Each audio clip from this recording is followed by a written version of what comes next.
All right. Welcome back to the GSMC Wrestling Laureate podcast, brought to you by the GSMC Sports Network. I'm your host here, Eric Rodriguez, every Monday through Friday, 8 p.m. Pacific time, 11 p.m. Eastern time, on the GSMC Sports Network to talk about the best thing in the world, professional wrestling. Just kind of reflect on what we talked about right quick. We recently talked about our WWE Monday Night, Friday Night SmackDown review. It's pretty juicy. I got to be honest, it was pretty awesome. So let's go and move on to our next segment, our WWE Monday Night Raw preview. But before we do any of that, I want to remind you guys to use this super chat, the tips and donations link at the GSMCpodcast.net. Honestly, 1,010%, guys. We love hearing from you guys. If you have a burning question, or also if you have a hot take, hot opinion about professional wrestling, make sure you hit it up in the chat. It's going to be super awesome. If it's something you're dying to share, put it on just let me know. Your comment will be read on air in front of millions of people. The show is all about keeping the conversation lively and making sure your voice is part of the mix. So don't be shy. Make sure you drop your thoughts in the chat, 1,010%. And if you really want to make sure your comment or question gets noticed, why not use the super chat? Just hit the $ below the chat box. Send in your message, and it's guaranteed to get featured on the show. Plus, it's a great way to support our channel. Your super chats, your super stickers, make sure it makes you super awesome. Definitely helps us keep the lights on, bringing you the hottest wrestling content in the sports entertainment industry. We are so grateful for each and every one of you who joins in every night, weekly, monthly, all the shows around here.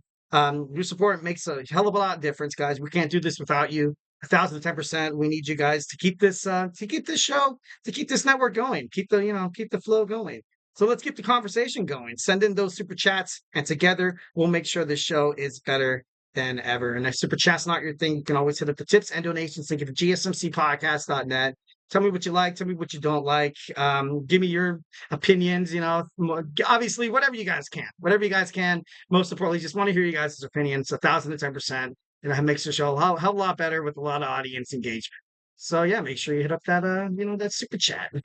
All right, so we're going to talk about some WWE Monday Night Raw. I'm excited. WWE has I feel like has kind of been, with when Cody Rhodes beat Roman Reigns at WrestleMania 40, I was a little skeptical about it. I was like, all right, so what's going to happen with the bloodline? What's going to happen with Roman Reigns? And does Cody have enough name, image, and likeness? Does he have this, the spot nanny? Does he have what it takes to hold the brand like Roman Reigns did, as a heel? As a heel, there's still high speculation saying that Cody Rhodes is, he's a boring champion. And, I don't agree with that. But I can also see partially where they are kind of coming from. You know what I mean? Not a lot of times, I haven't really seen a great babyface championship run. A really, really great, when it wasn't forced upon. I know when Seth Rollins was champion, that was big. That was big. When Drew McIntyre during the COVID pandemic, he was he was a great babyface. I got to be honest. And then, kind of going further back on that, think about John Cena. It was pretty great when John Cena was, champion, when he was never, ever going to turn heel. Although around every corner, around every twist and turn, people thought it was going to be the day that John Cena comes back, come back as a heel. But, never really happened. But all in all, I thought it was pretty cool. So first, we're going to start off with today. Last Monday Night Raw, you saw Odyssey Jones making an impact to help out the New Day. The Powerhouse is going to be at Raw tonight in Texas. So let's see, what happens with this guy. So tonight, we're also going to see, more of this promoting between Randy Orton and Gunther for this championship match at the Bash at Berlin. I couldn't have thought of a better opponent to face Gunther than Randy Orton. I know Damian Priest, he deserves a title shot. He gets his rematch clause. I think that's going to happen on a later date, maybe on Survivor Series could possibly be it. But I think there's going to be WWE Bad Blood, if I'm not mistaken. So definitely think that's going to be right around the corner. Rhea Ripley's going to kick off the show, so we're going to find out the direction she's currently heading in. I doubt it'll happen. Obviously, fan speculation and fan rumors, conspiracy theories. Conspiracy theory alert, conspiracy theory alert. If Charlotte Flair comes back, and I've been talking about this. I talked about this, I think on Thursday show. I'm not too sure, but Rhea Ripley against Liv Morgan, it's not going to happen. It's she blew it twice. She has to start from the bottom again. And who first to challenge her than the girl who she took her title from, her first ever title run. Rhea did, from Charlotte Flair. Charlotte Flair is going to come back more motivated and pissed off as ever to be the face of the WWE again, live and let WWE Monday Night Raw. Like I said, Raw is heading toward Netflix, so Netflix wants the big guns. They're gonna want the big guns. They're gonna love Charlotte Flair. I don't know if the Charlotte Flair will ever kind of make it up to that. If Charlotte Flair debuts on Monday Night Raw, automatically she's the top superstar. And like you got to think about it. Like, of course you have the new and improved Sonya Deville. Oh, cool. You have the rising star of Lyra Valkyria. Definitely believe in her. 1,010%. You have Liv Morgan, who, she's a promo machine. She's not really a champion. And then you also have Rhea Ripley. Having her fight Rhea Ripley, the new feud heading into this Netflix generation, I think that'd be pretty great. I think that'd be pretty great, 1,010%. So obviously those are my speculations. That's what I would do. If Charlotte Flair was on board to work with Rhea, I would, in a heartbeat, as a WWE, creative, be like, all right, we're putting her against Rhea Ripley because these two girls, when they're in the ring together, it's magic. They're two of the top performing women's wrestlers. I'm going to say it of all time. Rhea Ripley, she is a little, she might be a little new at it. Like she's, instant success though. No one's better than Rhea inside the ropes. Even when she's fighting somebody like Liv Morgan, there's she still finds a way to make Liv look good. And I'm not the biggest Liv Morgan lover, but I'm not a hater. Not a hater. But that seems kind of hard to do. You know what I mean? And also you have big time Bex lurking in the wings. But then again, you have Seth off with an injury. So I don't think she's going to come back anytime soon as well. But it'd be interesting to see her make a comeback. That'd be pretty cool.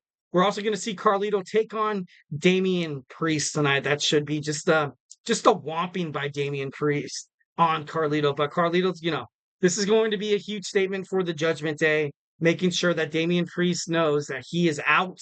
He is not their ally. He's gonna be made an example of tonight. Like, I'm not sure actually what matches do we have here. Oh no, we have the Bron Breakker. I was gonna say maybe this could be the main event. Raw ends tonight with Finn Balor, Dominic Mysterio, Liv Morgan, Carlitos, JD McDonough standing tall over the former WWE World Heavyweight Champion Damian Priest. Could possibly be that way and be like, man, Damian needs some help. A lot of, people think that Rhea Ripley and Damian Priest are going to try to find a new Judgment Day. I can get why people would think that. And I'm not saying that wouldn't be the crappiest storyline, especially heading toward, War Games. I think that'd be pretty cool to see. I would love to see that in War Games. But I don't know. It should be pretty interesting. Next, we have the American Made taking on Alpha Academy. Obviously, you saw Chad Gable, become, friends with the Creed brothers. They were pretty good last week on Raw against the Wyatt Six. I got to be honest. I got to throw some flowers there where it deserves. Right now, you kind of have Otis and Tozawa. I feel like this could have been, better if Chad Gable would have become, obviously him turning heel was big. It's good. It's like one of those things where, it could be really bad or it could be really good. Right now, I feel like it's in the middle because him as a babyface, he could have won the Money in the Bank briefcase. Then you could have had somebody like Otis and Tozawa, kind of be in your back. But it's the personality, it's the aura that surrounds the Alpha Academy. It's just, it's a little silly, not really anything to be taken seriously. So maybe that's the reason why they kind of put Chad in a direction. And, eventually you're probably going to see the Alpha Academy. I think they'd be huge on NXT. I think them going, not, I know saying going down means like, oh, going to NXT would be pretty cool because right now you need Axiom and Nathan Frazier to have another competitor to take on heading toward No Mercy. So this could be possibly a way for them to kind of go down there. And Maxine Dupree, I've only seen her in a couple matches, but imagine if she comes out, with this new persona, be like, oh, I've been, training with Otis and Akira Tozawa and Ivy Nile, and then like she challenges Roxanne Perez for the WWE NXT Women's Heavyweight Championship. That could possibly be a way to kind of get her to kind of be relevant in terms of professional wrestling. Next, we have Kairi Sane and Io Sky taking on Zoey Stark and Shayna Baszler, number one contenders match for the WWE Women's Tag Team Champions. You know, I it it's terrible that Dakota Kai went down. I definitely think 1,010% she was. I think WWE was heading for Damage Control to be kind of not turn babyface, but just turn into a different direction. Because right now people are just, I'm tired of seeing the same damage, especially without Bailey. It's not the same. Bailey was kind of like, although she was the most annoying, she was kind of like the reason why people watch Damage Control, if that makes sense. I'm not saying any of these other superstars are not talented. Kairi Sane, amazing. Io Sky, amazing. Dakota Kai, amazing. And, when Asuka comes back, this could be, but I want to see Asuka and, I want to see her go back to singles wrestlers. You know what I mean? So without a doubt, I think Zoey Stark and Shayna Baszler wins this match. I think them having the WWE Women's World Championships would be great, in my opinion. So, and then finally, we have the main event. We have Bron Breakker taking on Sami Zayn in a 2 out of 3 falls match for the WWE Intercontinental Championship. That it's going to be great. It's going to be great. Love the 2 out of 3 falls. I used to love the 3 stages of of hell match, which was pretty dope. I got to be honest. But yeah, tonight we have WWE Monday Night Raw taking on in Texas. So make sure you tune into that. It's gonna be awesome. Make your picks right now. Let me know in the chat who you think's going to win, Bron Breakker or Sami Zayn.